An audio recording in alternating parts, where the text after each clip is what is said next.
And everybody, welcome to the Razorback Baseball Report. Dudley Dawson. I am your host, Jason Pattison. Dudley, man, thanks for jumping on with me again. Always glad to do it, man. So, last weekend, Bogle Park, it was a magical place to be at.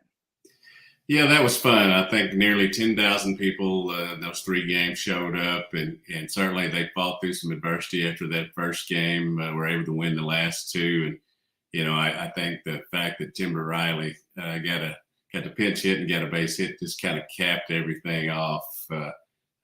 Just made everybody there feel good. And it was, a nice precursor for the SEC tournament, which will start next Tuesday. I'm told that Arkansas's first game will be on Thursday at a time to be announced. They get to pick their choice of times. I'm pretty sure it won't be at 10 a.m. or 1 p.m. It will be either 4 or 7. But, now they're headed to Kentucky and Missouri, excuse me. I get headed to Missouri, and Missouri's playing pretty well, won 6 of their last 8. So, but Arkansas is looking for the 12th straight road series win.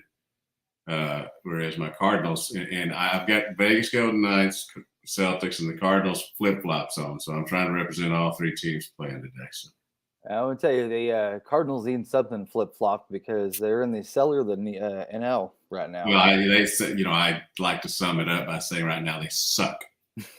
that's probably the best 4-letter word you could use for them right now. Yeah, I was on board with Ollie and getting on Tyler O'Neill, but it's just not working. Dusty Blake, the new pitching coach, not working there either. So surely they'll do something. I don't know what it is, whether you exchange some pitchers or whatever. Obviously, Adam Wainwright's coming back on Saturday, but I know this is not the St. Louis Cardinal baseball report with Dudley Dawson. So let's move on to Arkansas. Yeah, no problem. We'll bring up the Cardinals, but it'll only be just a quick little blip on buy and sell. So let's move on now. Arkansas is going to Mississippi State this weekend. They flew out yesterday. Peyton Stovall did not make the trip. Trying to make sure that arm gets rested up, that shoulder gets rested up. He's going to have a full 7 days before he sees action again. And I think that's probably this is the best time for that to happen for him.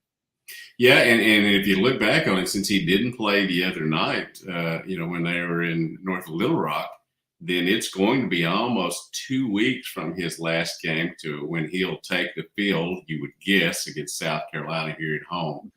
A week from tonight. So, it's been barking all year. Like you said, 261, and there are, he's had a lot of grief. I think his mom has had to get off Twitter a little bit because, people are taking shots at him. I hate that, but that's kind of what Twitter is. Yeah. And good kid. I know if he gets that shoulder healed up, we all know what he did in the postseason last year, and I would suspect, again, if he can get that shoulder to get healed up.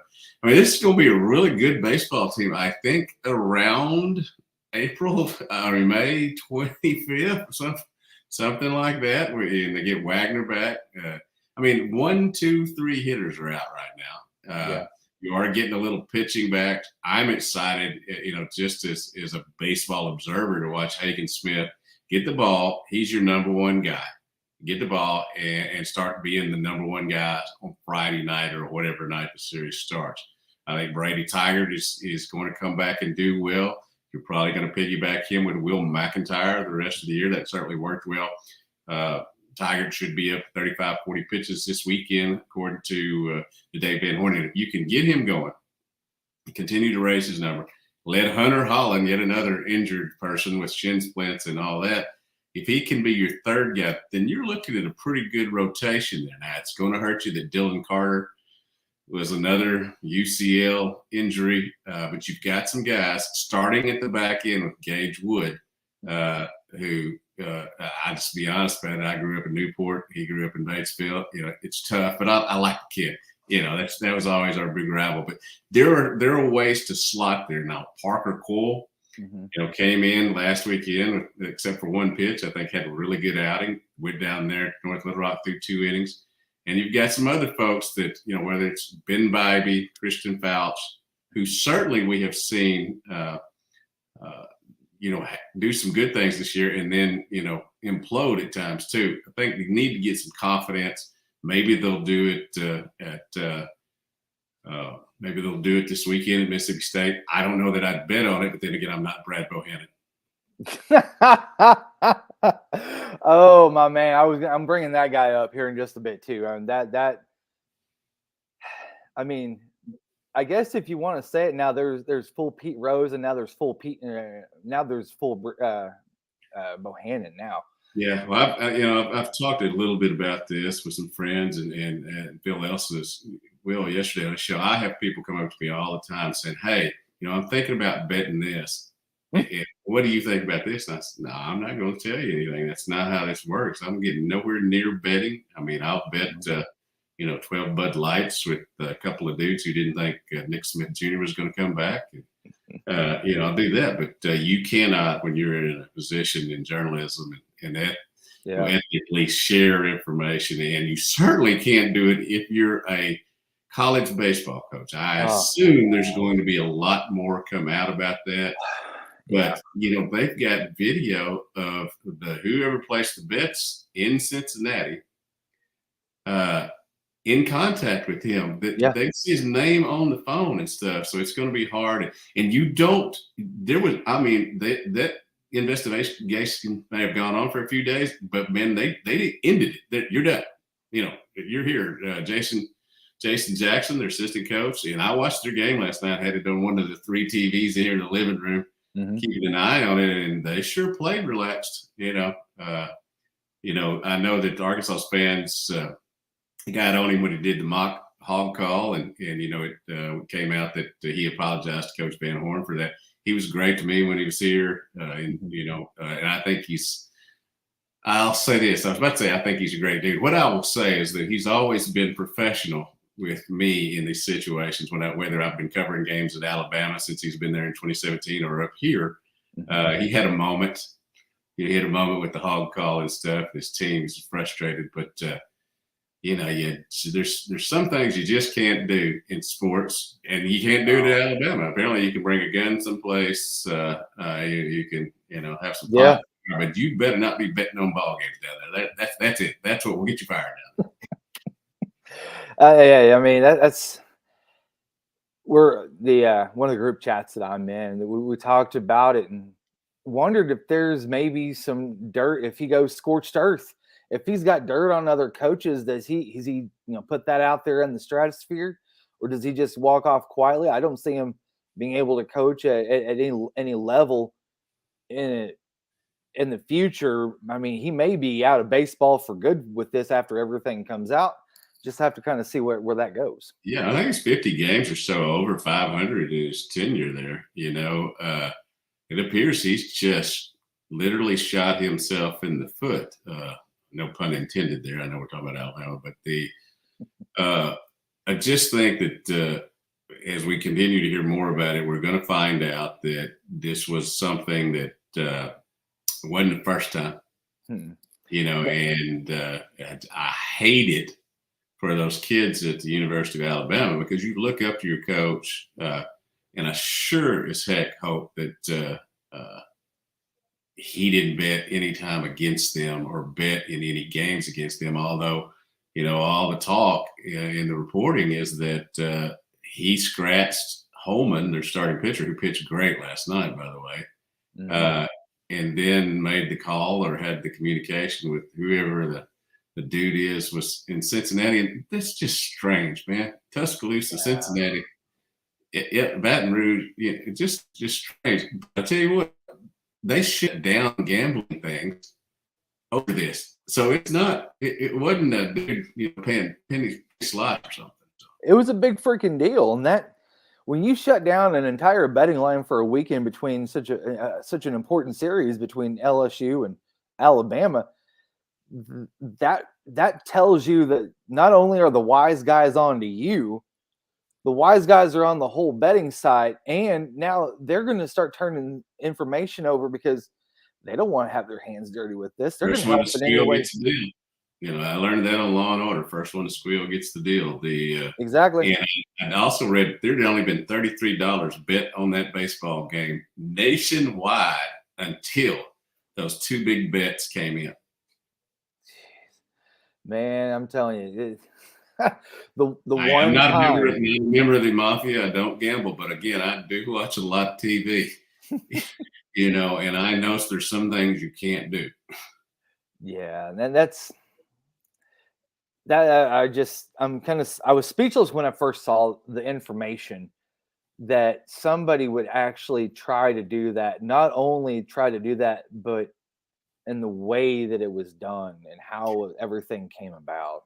I did not have Brad Bohannon getting fired, gambling, or the Great American Ballpark on my bingo card yesterday. And if I had it, all three of them, would have hit. And that was not the Thursday I expected. Well, that would have been the trifecta you could have hit on that he didn't. So that's okay. All right. So, or I should say, not trifecta, the parlay that he was playing on. There you go. So, well, let's talk some seriousness for just a moment. And we kind of touched on it, but the injury numbers keep rising for the Razorback baseball team. You got Dylan Carter now. He's going to be out for the year. Another UCL injury. If I'm not mistaken, the strength and conditioning coach for Arkansas, this is his first year and also his first year to do it with baseball, if I'm not mistaken. Is that correct? That's my understanding, yes.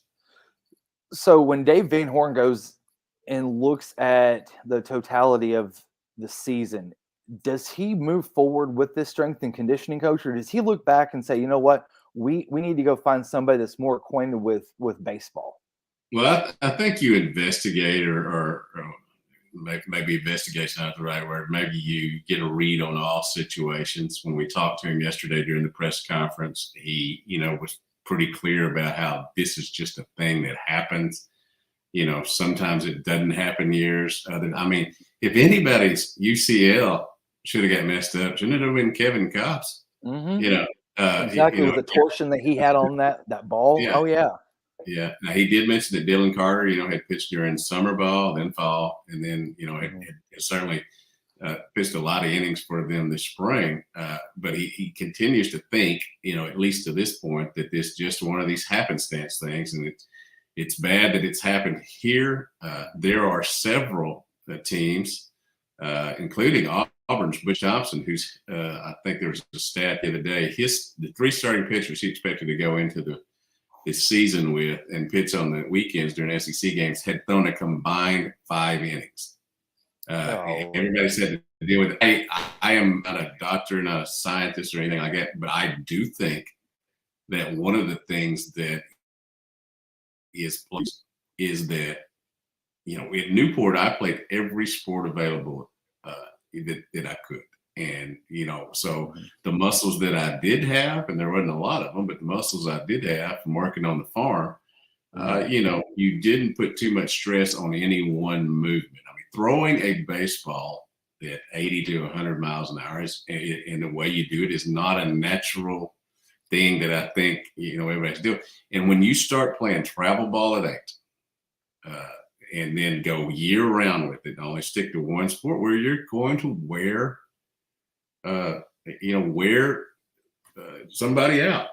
I love the 70s music, and when me and Petra are riding in the truck, I play it all the time. She gets tired of it. I mean, she likes it, but she gets tired of it and wants to go somewhere else. And I think that's similar to what's going on here. These kids are specializing so early, putting so much stress on different things in their body. And it's one thing to put stress on it when you're 18. It's another to put it on when 8, 9, and all that. And again, this season and really injuries in the major leagues that have happened as well make me think that the stress on these elbows and specializing is the reason that these injuries are happening just too much too soon. I do know they have inning limits, in youth baseball and stuff, but then you'll have an inning limit for your team that's sponsored by the bank, and then you'll go pitch the team that's, the summer ball team. Yeah. And then you have a lot of these games that get rained and they're playing at 12 and 1 a.m. I guess I'm glad that my kids 34, 31, 31, and 28. We'll have grandkids here soon, hopefully. Yeah. And I'm going to be, Brooks and Camille and Lindsey and Bennett and all them, well, they're going to have – I'm going to be on top of this. Yeah. You know? You got to. Yeah. I mean – have to. You know, I when I was a kid, my parents always signed me up to go to Norm DeBrine's baseball camp at Old George Coalfield. And his pitching coach, John Lickey, always told us. Good dude. Heck of a dude. Heck of a guy. Well-traveled guy. I mean, you should ask him stories about Marge Schott. He's got a few.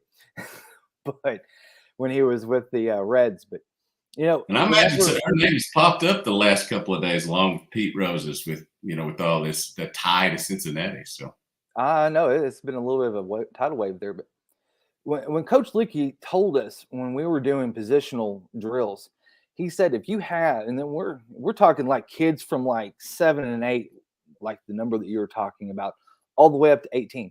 He said if you have a coach that is trying to get you to throw a breaking ball, curveball, slider, you name it, if they're trying to get you to throw that ball, he said, tell them no. He says they're going to mess your arm up before you will ever get a chance to even use it the correct way. He said you shouldn't be throwing a breaking ball until you're 16 and 18 to start. And by the time you're 18, 19, and when you hit university, collegiate level, that's when we're going to show you how to properly throw it and take care of your arm. And I think that some of these coaches that are coaching kids in 8, 9, 10, they think that they're John Lickey. They think that they're Norm DeBrine, Dave Van Horn, and they know better. I'm as competitive as I can get.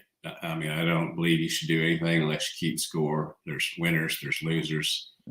It's the one thing when I first started getting into soccer, these ties were wearing me out, because you're just supposed to finish the game and have a winner. But I do also think that you can be too overly competitive when kids are young. I think you've got to have safety in mind. I think you've got to have decorum in mind. Yep.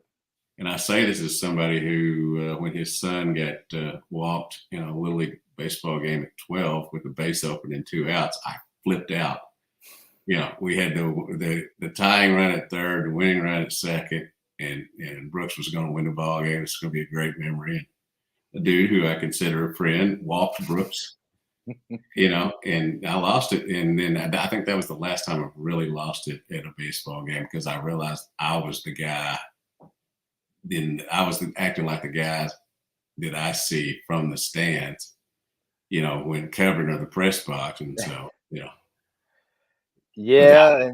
I think you got to be, you've got to factor a lot of things in. Winning is a big deal, but not at the cost of hurting a kid or just being what. Or being the jackass in the stands that everybody looks at and says, why is he doing this?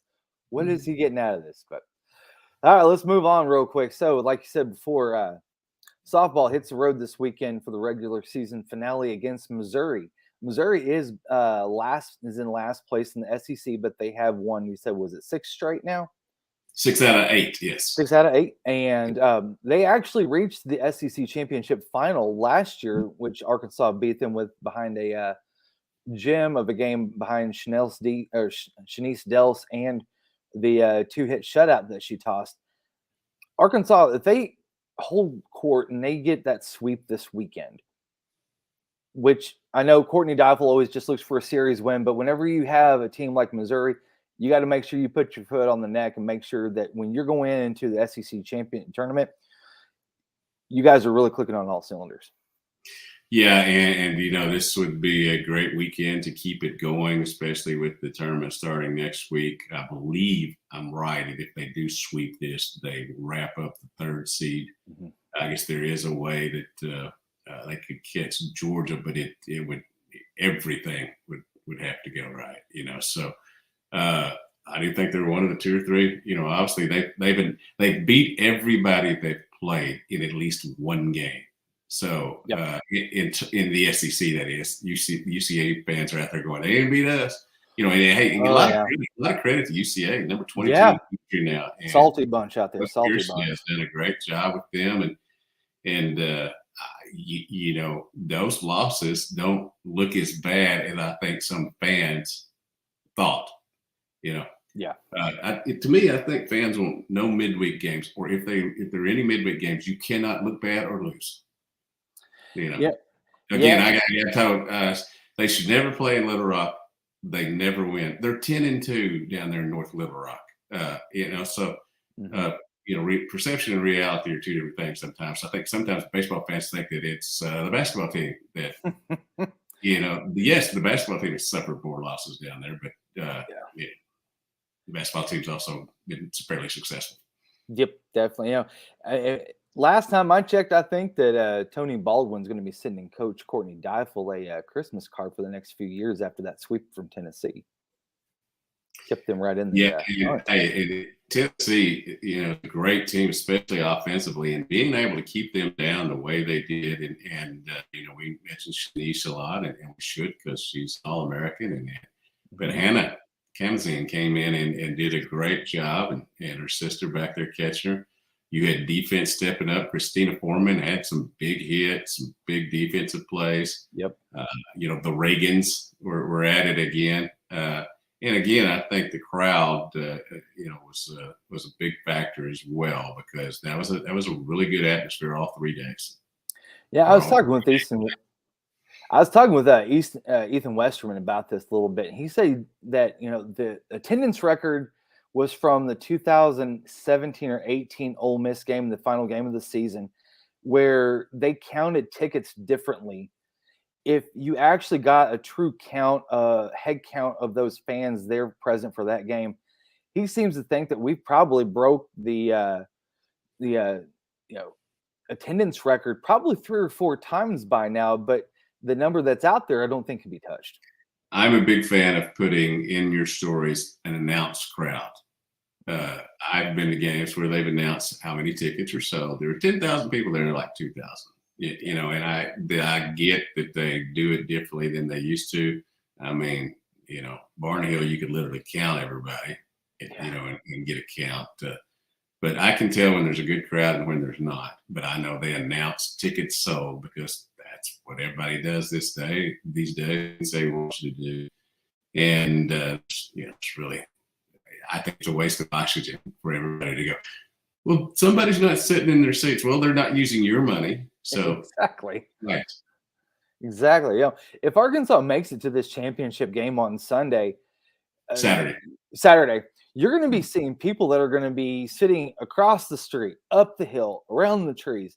Maybe they may be even going on top of going into something top of the dorms over there, trying to get a good look into it. Because honestly, you can watch it from the dorm and have a hell of a view anyway.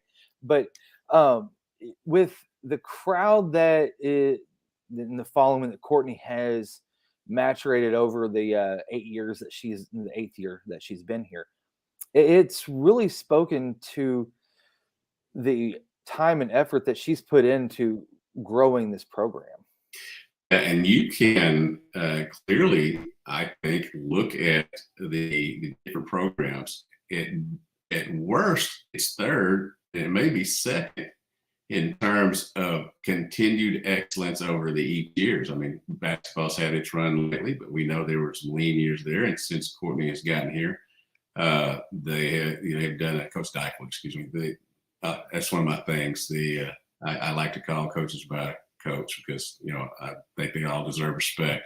Yep. So it might be the Cardinals manager right now, but that's neither here nor there. Neither here nor there. But I think that I saw a thing last night when Alyssa Orange and Mike Irwin were on TV, and they had a poll of who was going to go to the tournament next week. 68% said they weren't going. 32% said they were.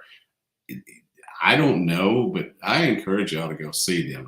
I love fast pitch softball. Coached my daughter's team for the longest. I'm a girl dad. At least a couple. So I really enjoy it, and they're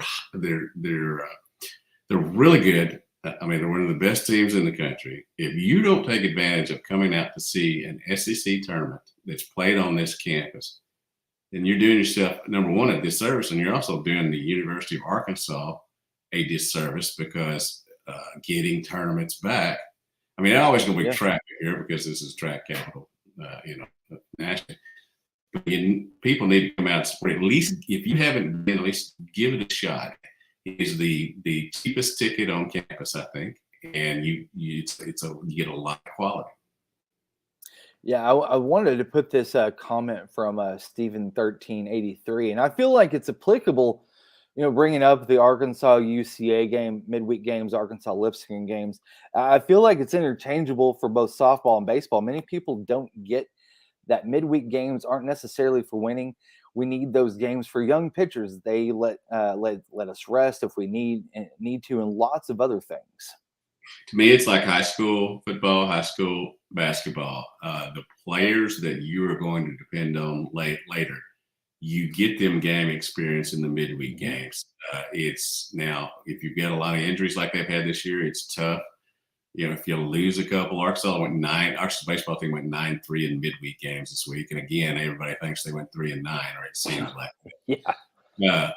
But there's certainly a place for it. It was not as helpful as it would have been in other years because of the injuries. You had guys who you would be pitching those midweek games that had to pitch on the weekends. Yeah. I mean, this is a jigsaw puzzle they've had to figure out.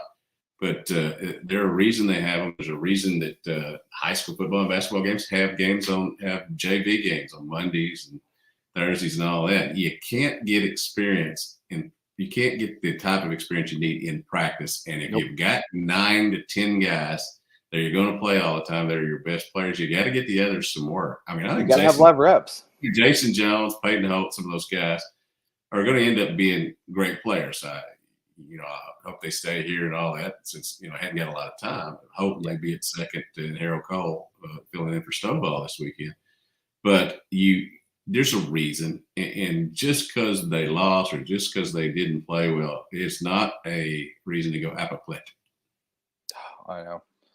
Well, we're going to move on to the next segment here real quick, and then one of the patented ones that I've started, we kind of went with here last couple of weeks is buy or sell.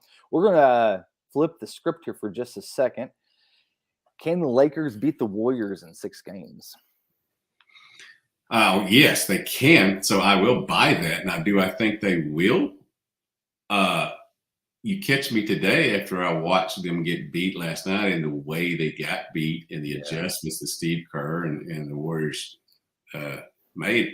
I mean, right now, sorry, Otis, but right now I would take the Warriors. Now, that may change after tomorrow night or tomorrow afternoon, whenever they play again. Yeah. And Lakers rough them up, and LeBron and AD have great games, and the corresponding kids or players around them.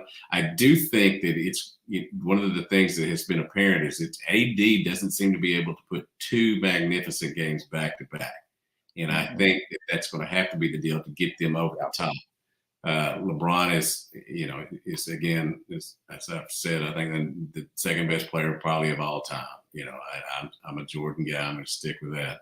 But a fantastic player. And at his age, playing the way he is now, it's nuts. It is it's nuts that he's having that much success.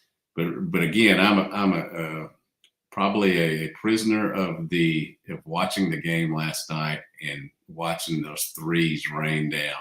And it wasn't just Steph. It was Klay Thompson too. He had 30 points last night. And if they get Jordan Poole going too, but at the same time, we've seen what LeBron and those guys can do. And as Otis has stated many times, the trades they made at the deadline were great. Now, I think he would have liked to have them, at the first of the year, but they got it done. Same way with the Philadelphia may being a better team than the Celtics.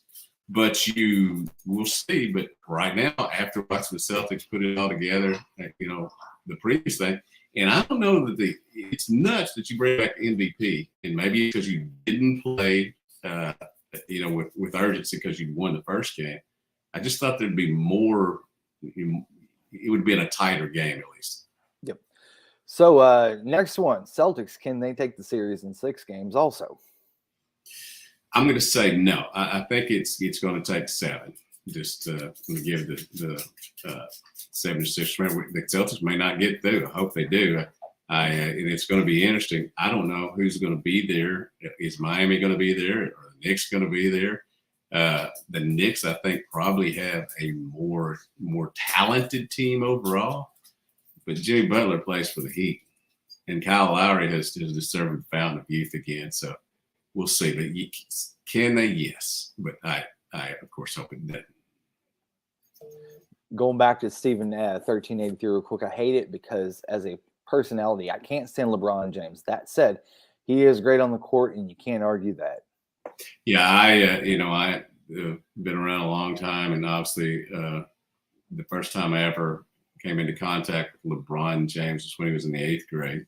Mm-hmm. He was at the McDonald's All-American camp. Andy Shoup, the great photographer, great friend for was the Northwest Arkansas Times back then. It's Northwest Arkansas Democrat now. I was actually watching a game involving Tim Duncan at the camp and LeBron James in the 8th grade. Again, he wasn't playing, but he already had an entourage. And he turned to me, true story, swear to God, and said, "If you're not doing anything, can you go get me a soda?" Now, if that's not entitled, I don't know what is. And oh my God. I've had people, when I've told that story, said, "You're holding on to that a little too long." I said, "No, I don't think so," because from that point on, he became, a Celtic rival with Cleveland and in Miami, and of course, with the Lakers now. I do respect greatly what he's done on the basketball court. I do respect greatly what he's done with education. I do respect greatly what he has done in a manner of bringing talent along with him winning championships. I don't have to like him. Yeah, exactly. I mean, you can respect the hell out of somebody and the work that they do, but I'll be honest with you. There might be some times when something goes wrong for him, and I yell, "Bring me a soda." All right. I've had the phrase soda used too. Pop. I was going to say, where he's from in Akron, it was pop because my grandfather grew up in upstate New York. And when we go up there for family reunions, I always say, "Hey, can I get a Coke?" And they look at me like I was the biggest blooming idiot in the world. They're like, "That's not Coke, that's pop." So, yeah, that is a little different because it's soda. I guess it's maybe a thing where he grew up at a little bit. But last one, and this is a tricky one. Will Carlos Marmol be the manager of the Cardinals at the end of the 2023 season? If he is, I will be happy about it, because it will mean we have turned around a season where it's 10-22 right now, because there is no freaking way that this can continue to happen and you don't let him go. I'm sitting here, got it on my TV, the Cubs and the Marlins, sitting here watching Skip Shoemaker, who was on our bench last year, who seems to be, pretty knowledgeable about baseball and all that.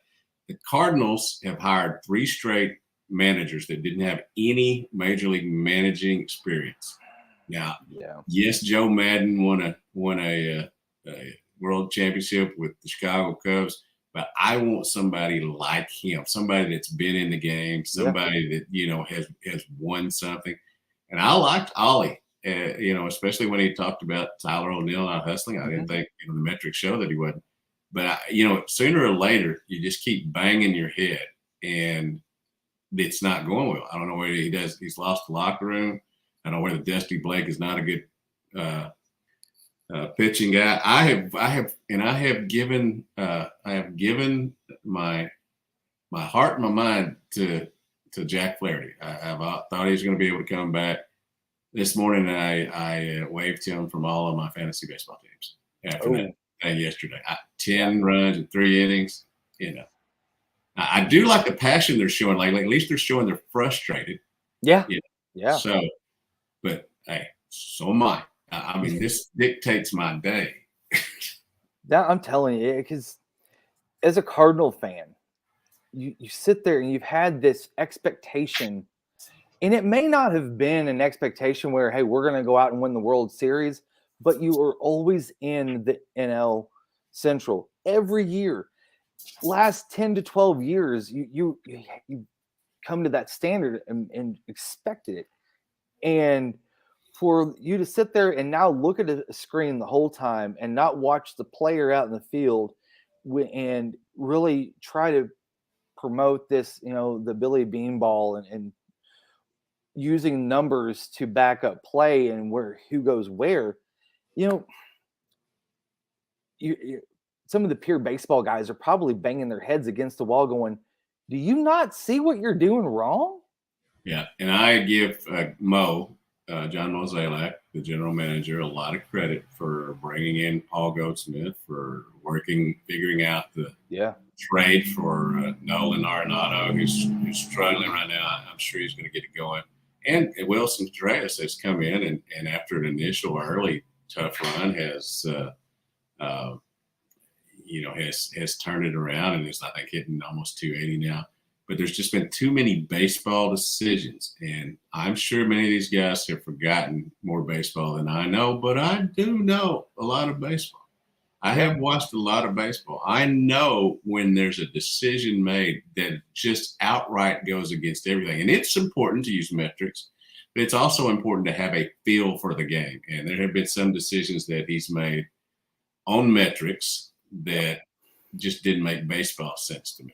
One of them was yesterday. It turns out that Nolan Gorman had a bad back and he had to come out. But Taylor Motter batting for Nolan Gorman would be like me being confused for Oscar Wilde as a writer. Well, I got one last comment from Steven. He says, do either of you guys see any scenario in the future where a professional sports team of any kind comes to Arkansas? Well, in a way, Arkansas already has two sports teams in the Travelers and the Naturals. But as far as like an actual like high major professional sports team, I don't see it happening anytime soon. No, and it would be great. I know that obviously some folks who have business ties down here now own the Denver Broncos, and congratulations to Drew Sanders and all the guys that get drafted last weekend, and we'll get to begin their professional careers being in some of the free agents as well. But I not in my lifetime, I think, and I hope my lifetime is another 40 years or so. But I don't think in my lifetime, I think that we're just not populous enough to support that. The Northwest Arkansas Naturals, the Arkansas Travelers have been trial runs for what a baseball team would do here. I think. Yes, you would have more attendance if you had the San Diego Padres, the real San Diego Padres coming in here, the Yankees and all that. But I just don't think they have supported the Travelers and the Naturals to even an extent that Major League Baseball would say, put something there instead of Montreal again, or instead of Las Vegas, which, by the way, like to thank the Oakland A's for having the worst baseball team, which is 6 wins, because we're right there. We're right there. So. Yeah, you can antiquate it really to or compare it to how the Oklahoma City Thunder have done in Oklahoma City. They're a larger market than we are, and they do have a good following, but at the same time, they don't have that large market feel, or even the small medium market feel, where you can get a 75% filled crowd or filled arena, and you're going to be and it's kind of a stretch because you're asking Little Rock, Northwest Arkansas, a little bit of Missouri, Oklahoma folks to invest in driving 30, 40 minutes just to watch a ball game every night for 160 for the entire home slate. And I just don't see that could be feasible. Yeah. What I would do if I was the powers that be is be working to get an Oklahoma City exhibition game here during the preseason. I mean, they played one in Tulsa last year. Yeah. You've obviously got quite a bit of Arkansas talent over there now, and I think that would sell really well in the preseason. So maybe they'll do something like that. But again, as much as I would like for it to happen, I don't think it's going to, because the markets that they are trying to get into have more population, and also have more of, for lack of a better way to put it, cachet. Yep, because you look at it, Las Vegas, they don't have a professional baseball team. They about to. They about to. You They're know, about to, yeah. In 2026, and some could honor. And I did see some guy joking who said, "I thought we already had a AAA team, which is the Las Vegas Aces." Which I don't understand. Are they just getting booted out? I guess they're getting a new stadium that that Oakland / Las Vegas will play in, but the AAA team, are they going to keep their stadium, or are they just getting booted out? Yeah, I don't know. That's gonna be an interesting question. Maybe they just may make the switcheroo and just put the AAA team in Oakland and say, "Well, you already got a spot to play in. There it is." AAA team may be able to take the major league team right now, with the exception of Brent Rooker, who's rookie having a great year for the Oakland A's. And the only reason I know that is because I picked him up and he's hitting really well. So nice. Well, Stephen, man, I appreciate all the comments that you've got. You've put on there and really sparked some great conversation for us this afternoon too. So, well, we're going to go ahead and wrap this up, man. Dudley, get you out of here. You got baseball tonight, and be sure everybody. The TVs and the TVs, the phone, and the iPad are going to be given a workout tonight, because you've got the Celtics playing, the Cardinals playing, which will be the lowest one on my list, by the way. You got the Arkansas softball on TV, you got Arkansas baseball on TV. So we're gonna have a fun night here, aren't we? Oh yeah, I can imagine you guys are. Oh, and the Naturals are playing a doubleheader tonight. They got rained out last night, so they'll be playing the Wind Surge. The Wind Surge from Not to be confused with Sod Puddles. I love all those names. I know, I saw those. The one I love too is the New Orleans Baby Cakes. That one always gets me every time. So, well, for Dudley Dawson, I'm your host, Jason Patterson, and I appreciate y'all jumping on with us on Hogville Net YouTube Live. Be sure to check out all, and I mean all, the content that Dudley, Otis, and Kevin have got on the website. Be sure to read those articles. Jump on the boards too. Great pictures from John D. James too. And the incredible shots from John D. James. And be sure to check us all out at hogville.net for all of our incredible content. Again, from Dudley Dawson, I'm your host, Jason Patterson, and appreciate you guys for jumping on today.